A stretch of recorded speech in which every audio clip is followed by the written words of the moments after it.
नमस्कार साथियों, स्वागत करता हूं मैं अपने YouTube चैनल टोटल वैकेंसी पर। तो दोस्तों आज का वीडियो बहुत ही ज़्यादा खास होने वाला है। तो जो भी हमारी बहनें जो कि एनिम 10,709 में आवेदन किए हैं, इस वीडियो को कंप्लीट वॉच कीजिए। एक बहुत ही बेहतरीन जानकारी आप सभी को डॉक्यूमेंट्स के प्रति और साथ ही में काउंसलिंग के रिगार्डिंग में जानकारी बताने वाला हूँ।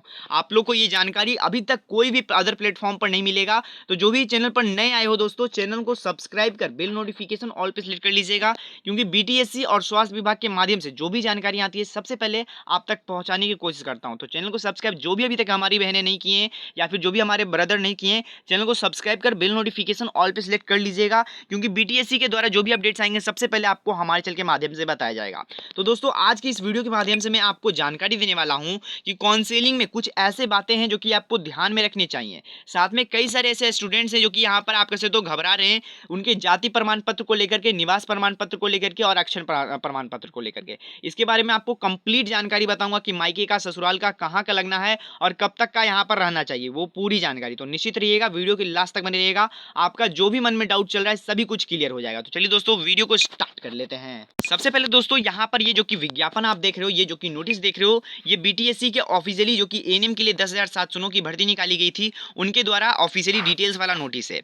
बहुत सारे कैंडिडेट्स इसे भी अभी तक नहीं पढ़े हैं, तो एक बार आपसे दरख्वास्त रहेगा कि आप इसे एक बार पढ़ लीजिएगा। पूरा 7 पेजेस का यहाँ पर लिस्ट है। अगर नहीं है तो आपके पास आप टेलीग्राम पर आ जाइए, मैं वहाँ पर आपको सेंड कर दूंगा। तो दोस्तों यहाँ पर जानकारी मैं डिटेल्स में समझाना चाहता हूँ। सबसे पहले एक डाउट यहाँ पर आपको क्लियर कर देना चाहते हैं। कई सारे स्टूडेंट्स यहाँ पर पूछेंगे कि सर यहाँ पर पिछड़ा वर्ग महिला और पिछड़ा वर्ग के लिए अलग अलग पद किस लिए निर्धारित किया गया है। देखिए एएनएम सभी के सभी एएनएम महिलाएं होती हैं, इसी कारण दोनों पद ऐड हो जाएगा। इसके लिए आपको घबराना नहीं है, क्योंकि कई सारे लोग को लग रहा है कि जो कि 438 पद में ही हमें जो कि कट ऑफ निकाला गया, इसी कारण बीसी से हाई गया। तो ऐसी बात नहीं है, यहाँ पर लगभग आपका 1400 के ही करीबन में यहाँ पर पद को मिला करके यहाँ पर निकाला गया है। उसके लिए आपको घबराना नहीं है। अब चलिए दोस्तों जानकारी की ओर चलते हैं। सबसे पहले यहाँ पर आपको डाउट क्लियर करते हैं कि कौन सा प्रमाण पत्र, यानी कि कौन से कैटेगरी के लिए कौन सा प्रमाण पत्र जरूरी है और वो कब तक का यहाँ पर निर्गत होना चाहिए। मतलब कि आपको मतलब ज़्यादा पुराना भी नहीं होना चाहिए, ज़्यादा नया भी नहीं होना चाहिए। उसको बारे में जानकारी देंगे, उसके बाद यहाँ पर काउंसलिंग को लेकर के जानकारी देंगे। तो सबसे पहले ये जान लीजिए दोस्तों।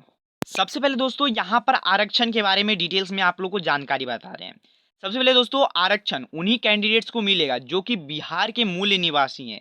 ये आप समझ लीजिए, ये पॉइंट बताया गया है जिसमें कि बता दिया गया है कि बिहार के ही मूल निवासी को आरक्षण का लाभ मिलेगा, चाहे वो एससी कैटेगरी हो, चाहे वो एसटी कैटेगरी हो, चाहे वो बीसी कैटेगरी हो। देखिए आरक्षण जाति कौन कौन से आ जाते हैं वो भी मैं यहाँ पर आपको दिखा देना चाहता हूँ।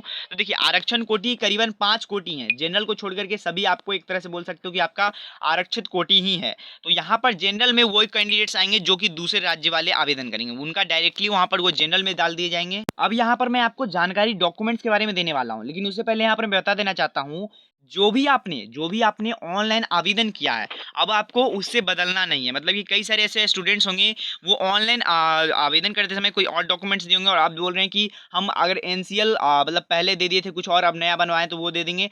वो चीज़ नहीं चलेगा। जो आपने आवेदन करते समय दिया था वही डॉक्यूमेंट्स लगेंगे, और जहाँ का आपने दिया था, अगर आपने मायका का दिया था तो मायके का ही लगेगा। अगर आपने यहाँ पर अपने पिता के नाम से दिया था तो पिता के ही नाम से देना होगा। ये आप लोग समझ लीजिए। अब यहाँ पर डॉक्यूमेंट्स का बात करें तो सबसे पहले यहाँ पर बताया गया 3A पॉइंट में कि जो कि अनुसूचित जाति और अनुसूचित जनजाति यानी कि एससी और एसटी का बात किया गया, उन लोगों को कौन कौन से यहाँ पर प्रमाण पत्र जमा करना अनिवार्य है वो यहाँ पर बताया गया। अब ये जमा आप लोगों ने ऑनलाइन करते समय 100% किया होगा, और यहाँ पर आप लोगों को काउंसलिंग में ये सभी चीज़ ओरिजिनल दिखाना होगा। आपका एक तरह से कह सकते हो ओरिजिनल भी दिखाना होगा और वो फोटो कॉपी वहाँ पर रखाएगा। तो देखिए सबसे पहले तो आपको जाति प्रमाण पत्र नेसेसरी है। एससी और एसटी वाले समझ लीजिए, जाति प्रमाण पत्र आपके लिए निर्धारित है। साथ में अस्थायी निवास प्रमाण पत्र भी यहाँ पर जो कि इसे आप कह सकते हो डोमिसाइल के नाम से यहाँ पर जाना जाता है, जो कि आपको एक शॉर्ट में बताया गया है। साथ में दूसरी बार यहाँ पर बताया गया है पिछड़ा वर्ग और अत्यंत पिछड़ा वर्ग, यानी कि ये पिछड़ा वर्ग यानी कि बीसी कैटेगरी, बीसी और ईबीसी के लिए यहाँ पर जानकारी दिया गया है। बीसी और ईबीसी के लिए जानकारी दिया गया है। बहुत सारे कैंडिडेट्स यहाँ पर कंफ्यूज हो जाते हैं कि BC2 क्या है तो फिर ओबीसी क्या है, तो बहुत सारे कंफ्यूजन है। तो थोड़ा सा वेट कीजिए, मैं आपको वो भी कंफ्यूजन दूर कर देना चाहता हूँ। तो देखिए बीसी कैटेगरी है जो कि आप कहिए ओबीसी और बीसी एक है, और यहाँ पर अगर आपको कोई बोलता है कि BC2 तो BC2 भी आपका यही है। लेकिन BC1 है जो कि आपका ईबीसी है, ये समझ लीजिए। BC1 है जो कि ईबीसी है और BC2 है जो कि बीसी कैटेगरी है, और ओबीसी भी बीसी कैटेगरी को ही कहता है दोस्तों। ये आप समझ लीजिए बीसी कैटेगरी थोड़ा ऊपर आता है और ईबीसी थोड़ा सा उससे भी नीचे थोड़ा सा आता है, ये आप समझ लीजिए। अब बीसी कैटेगरी के लिए क्या दिया गया था, तो यहाँ पर बीसी कैटेगरी के लिए क्रीमी लेयर रहित प्रमाण पत्र और यहाँ पर साथ ही में जाति प्रमाण पत्र इन लोगों को लिए भी मांगाया गया है। ये ध्यान दीजिएगा, क्रीमी लेयर तो यहाँ पर मांगा गया है, जाति प्रमाण पत्र भी इनके द्वारा मांगा गया था। अब यहाँ पर क्रीमी लेयर कई सारे कैंडिडेट्स होंगे, वो सोचेंगे सर यहाँ पर ये क्रीमी लेयर पड़ेगा तो वो पड़ेगा किसके नाम से? तो देखिए क्रीमी लेयर जो कि बनना था वो यहाँ पर आपका पिता के नाम से पिता के नाम से बनना था और यहाँ पर आपके जाति प्रमाण पत्र वो भी आपके पिता के ही नाम से बनने थे। साथ में अस्थायी निवास प्रमाण पत्र जो भी आपका अस्थायी निवास है उसका यहाँ पर प्रमाण पत्र बनना था। वो हो सकता है तो अगर आपका अब मान के चलिए अब पति के नाम से ही बना सकते हो अस्थायी निवास, वो अलग है। फिर लास्ट में ईडब्ल्यूएस के लिए बताया गया, तो ईडब्ल्यूएस के जो यहाँ पर प्रमाण पत्र होते हैं सबसे पहले तो आपका इनमें भी अस्थायी निवास प्रमाण पत्र रखा गया है। साथ में इनके लिए जो कि आप कह सकते हो जिनका कि ईडब्ल्यूएस के लिए इकोनॉमिकली वीक स्टूडेंट्स होते हैं उन लोग का एक तरह से आय प्रमाण पत्र लगता है, जिसमें कि उनको बताया रहता है कि आपका सालाना आय इतना से कम है, इसी कारण से आप इस कैटेगरी में आते हो, तो उनका वो जो क्यों है उनका वो प्रमाण पत्र यहाँ पर लगेगा।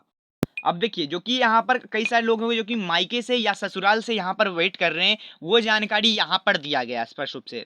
देखिए यहाँ पर क्या बताया गया, महिला अभ्यर्थियों हेतु जाति प्रमाण पत्र जो कि आप कह सकते हो सबसे पहले अपडेट दिया गया है अनुसूचित जाति और अनुसूचित जनजाति यानी एससी और एसटी, उसके बाद पिछड़ा वर्ग यानी कि बीसी और ईबीसी के लिए भी दिया है। सबसे पहले एससी और एसटी के लिए जान लीजिए, महिला जो अभ्यर्थी हैं उनका प्रमाण पत्र एवं जो कि क्रीमी लेयर रहित प्रमाण पत्र जो कि पिछड़ा वर्ग और अत्यंत पिछड़ा वर्ग यानी कि ईबीसी के लिए है। तो जो भी आपके एससी और एसटी के लिए जो आपका प्रमाण पत्र है जाति प्रमाण पत्र और बीसी और ईबीसी के लिए जो कि क्रीमी लेयर है यानी कि एनसीएल नॉन क्रीमी लेयर, ये जान लीजिएगा नॉन क्रीमी लेयर एनसीएल जो कि पिछड़ा वर्ग अत्यंत पिछड़ा वर्ग के लिए पिता के नाम से एवं पता से निर्गत अनिवार्य होगा।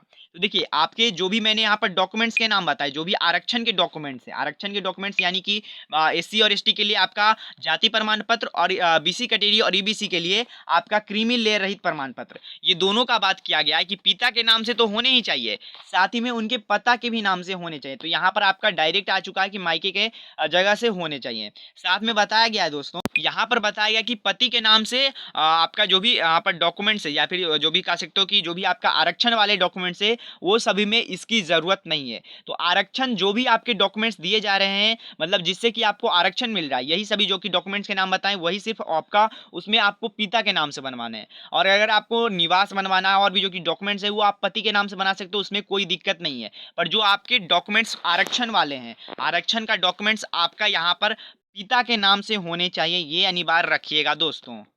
फिर दूसरे नंबर पर बताया गया कि पिछड़ा वर्ग एवं अत्यंत पिछड़ा वर्ग यानी कि बीसी और ईबीसी वर्ग को लिए सदस्यों को क्रीमी लेयर रहित प्रमाण पत्र संलग्न कराना अनिवार्य होगा। जी हाँ साथियों, मतलब कि पिछड़ा वर्ग और अत्यंत पिछड़ा वर्ग को अगर जाति प्रमाण पत्र दे देते हैं तो उन्हें पिछड़ा वर्ग या फिर अत्यंत पिछड़ा वर्ग में नहीं डाला जाएगा जब तक कि वो एनसीएल जमा नहीं करते हैं। ये यहाँ पर बात समझाया गया है। देखिए मैं ये तो समझा रहा हूँ लेकिन देखिए ये सभी जानकारियाँ पुरानी है, लेकिन मैं आपको कह देना चाहता हूँ जो चीज़ आपने आवेदन करते समय दिया है वो चीज़ आपको 100% जमा करना, और ये सभी जानकारी भी ओरिजिनल है, एकदम समझ लीजिए। देखिए कई सारे लोग होंगे जिनको कि अब तो जनरल में डाल दिया जाएगा, मान के चलिए जो कि एनसीएल नहीं दिए होंगे और एनसीएल नहीं बनवाए होंगे, उन लोग को तो जनरल में डाल दिया जाएगा क्योंकि वो उनको जो कि अब बीसी कैटेगरी में जगह नहीं दिया जाएगा। साथ ही में दोस्तों एक डेट भी फिक्स किया गया है, मैंने जैसा कि आपको थंबनेल पे भी बताया कि कब का चाहिए, इसके लिए एक डेट भी निर्धारित किया गया है साथियों। जैसा कि मैं आपको डेट के लिए जिक्र कर रहा था, डेट के लिए ये एएनएम का ऑफिशियली जो कि ऑब्जेक्शन करने का नोटिस आया था उसमें यहाँ पर स्पष्ट रूप से समझाया गया है। 10वें नंबर पॉइंट पे ये बताया गया है कि क्रीमी लेयर रहित प्रमाण पत्र यानी कि आपका एनसीएल है, जो कि एनसीएल लगना है आपका बीसी और ईबीसी में, तो और आपका जाति प्रमाण पत्र दोनों लगेगा बीसी और ईबीसी में, वो आपको पता होगा। तो ये दोनों आपके सबसे पहले तो आपके पति के नाम से नहीं होने चाहिए, यहाँ पर दिया गया है कि पति के नाम से लाभ नहीं मिलेगा, तो यहाँ पर पिता के नाम से होने चाहिए। साथ ही में यहाँ पर बताया गया कि आपको ये डॉक्यूमेंट्स हैं जो कि दिनांक 2/9/2023 के आलोक में ही की जानी चाहिए, यानी कि ये बताया गया कि इसके बाद का आपका डेट का नहीं चाहिए, यानी कि ये समझाया गया जब यहाँ पर आवेदन करने का अंतिम जब तक मतलब कि अंतिम तारीख था और तब तक का यहाँ पर आप लोग का जो कि एनसीएल था वो ही चाहिए। मतलब कि अगर आपने आवेदन खत्म हो चुका था, मतलब कि आपको मैं बता देना चाहता हूँ आवेदन शुरू लगभग 2/8 से हुए थे, 2/8 से हुए थे, और यहाँ पर बोला जा रहा है कि 2/9 के बाद का नहीं होना चाहिए, ये आप समझ लीजिए। यानी कि डॉक्यूमेंट्स आपका जो भी एनसीएल है वो बाद का भी नहीं होना चाहिए, और वो होने भी चाहिए तो वो आपके जो कि आप पिता के नाम से होने चाहिए, ये यहाँ पर समझाने की कोशिश की गया है। तो यही जानकारी आप सभी को मैं आशा करता हूँ समझ समझा पाया होगा। बहुत सारे लोगों का ये डाउट था कि यहाँ पर सर एनसीएल कौन सा एनसीएल लगता, तो लगता कौन सा एनसीएल, तो मैंने बताया कि आपको जो 2/9/2022 से पहले का एनसीएल अभी पिता के नाम से एनसीएल है, वही जो कि आप कह सकते हो ऑफिशियली तरीके से बताया गया है कि लगेगा। तो यही जानकारी आप सभी के लिए थी। अगर आपको जानकारी पसंद आई तो चैनल को सब्सक्राइब, वीडियो को लाइक कर दीजिएगा। जो डॉक्यूमेंट्स के जो कि इंपॉर्टेंट डॉक्यूमेंट्स थे आप सभी के लिए, वो उसके बारे में जानकारी बताया हूँ।